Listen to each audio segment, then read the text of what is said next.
अथ एकादशोऽध्यायः। अर्जुन उवाच मदनुग्रहाय परमम् गुह्यमध्यात्मसंज्ञितम् यत्त्वयोक्तम् वचस्तेन मोहोऽयम् विगतो मम भवाप्ययौ हि भूतानाम् श्रुतौ विस्तरशो मया त्वत्तः कमलपत्राक्ष माहात्म्यमपि चाव्ययम् एवमेतद्यथात्तत्त्वम् आत्मानम् परमेश्वर द्रष्टुमिच्छामि ते रूपम् ऐश्वरम् पुरुषोत्तम मन्यसे यदि तच्छक्यम् मया द्रष्टुमिति प्रभो योगेश्वर ततो मे त्वम् दर्शयात्मानमव्ययम्। श्रीभगवानुवाच पश्य मे पार्थरूपाणि शतशोऽथसहस्रशः नानाविधानि दिव्यानि नानावर्णाकृतीनि च पश्यादित्यान् वसून् रुद्रान् अश्विनौ मरुतस्तथा बहून्यदृष्टपूर्वाणि पश्याश्चर्याणि भारत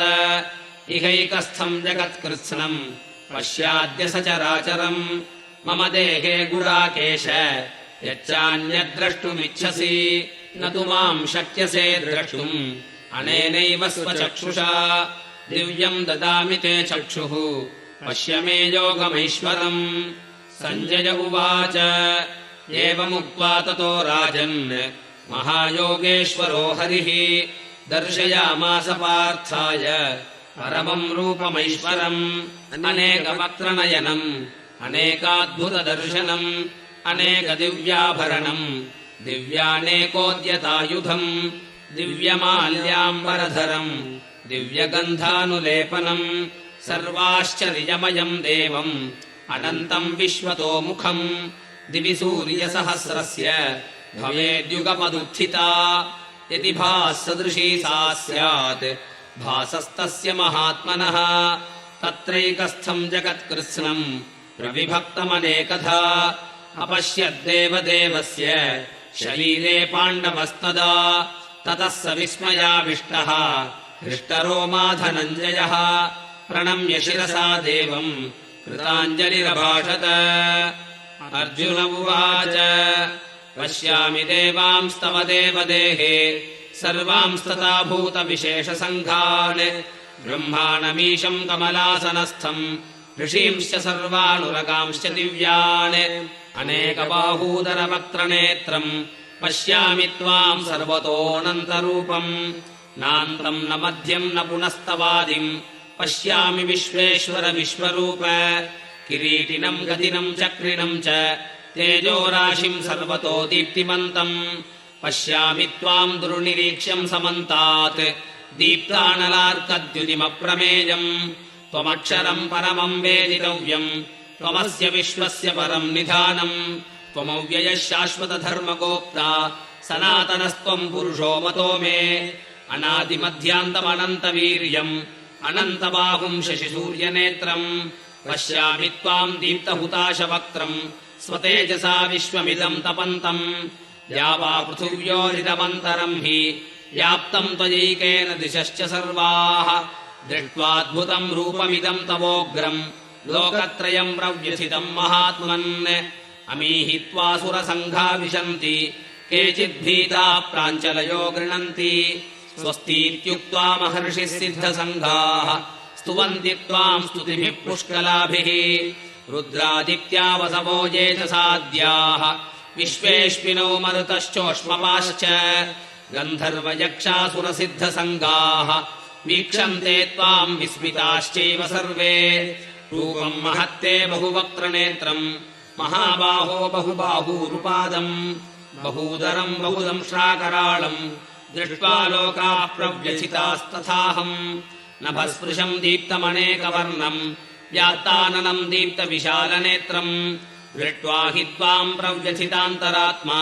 धृतिम् न विन्दामि शमम् च विष्णो दंष्ट्राकराळानि च ते मुखानि दृष्ट्वैव कालानलसन्निभानि दिशो न जाने न लभे च शर्म प्रसीद देवेश जगन्निवास अमी च त्वाम् दार्तराष्ट्रस्य पुत्राः सर्वे सहैवावनिपालसङ्घैः भीष्मो द्रोणः सूतपुत्रस्तथासौ सहास्मदीजैरपि योधमुख्यैः वक्त्राणि ते त्वरमाणा विशन्ति दंष्ट्राकराळाणि भयानकानि केचिद्विलग्ना दशनान्तरेषु सन्दृश्यन्ते चूर्णितैरुत्तमाङ्गैः यथा नदीनाम् बहवोऽम्बुवेगाः समुद्रमेवाभिमुखा द्रवन्ति तथा तवामी नरलोकवीराः विशन्ति वक्त्राण्यभिविज्वलन्ति यथा प्रदीप्तम् ज्वलनम् पतङ्गाः विशन्ति नाशाय समृद्धवेगाः तथैव नाशाय विशन्ति लोकाः तवापि वक्त्राणि समृद्धवेगाः लेलिह्यसे ग्रसमानः समन्तात् लोकान् समग्रान् वदनैर्ज्वलद्भिः तेजोभिरापूर्य जगत्समग्रम् भासस्तवोग्राः प्रतपन्ति विष्णो आख्याधिमेको भवानुग्ररूपः नमोऽस्तु ते देववर प्रसीद विज्ञातुमिच्छामि भवन्तमाद्यम् न हि प्रजानामि तव प्रवृत्तिम् श्रीभगवानुवाच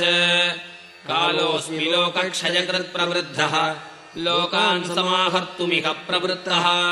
ऋतेऽपि त्वाम् न भविष्यन्ति सर्वे एव स्थिता प्रत्यनीकेषु योधाः तस्मात् त्वमुत्तिष्ठ यशो लभस्व जित्वा शत्रून् भुङ्क्ष्व राज्यम् समृद्धम् मयैवैते निहताः पूर्वमेव निमित्तमात्रम् भव सव्यसाचिन् द्रोणम् च भीष्मम् च जयद्रथम् च कर्णम् तथान्यानपि योधवीरान् मया हतांस्त्वम् जहिमा व्यतिष्ठाः युध्यस्व चेतासि रणे सपत्नान् सञ्जय उवाच एतच्छ्रुत्वा वचनम् केशवस्य